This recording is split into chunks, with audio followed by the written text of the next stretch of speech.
We're at the Railroad Resort in Dunsmuir, California, and there's this little Fairmont Speeder. This is actually one of two that they have here. It's kind of neat. This one's more complete than the other one. It's got a little, looks like it's a single cylinder, water cooled.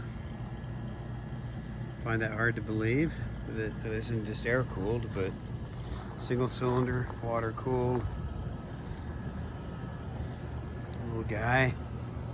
Looks like it'd be a lot of fun.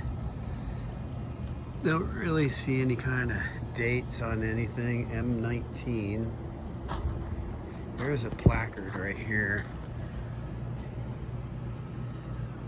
Let's see, readable. Huh. That's pretty cool. Yahoo! Gas speeder. This is a really neat place. Railroad Park Resort.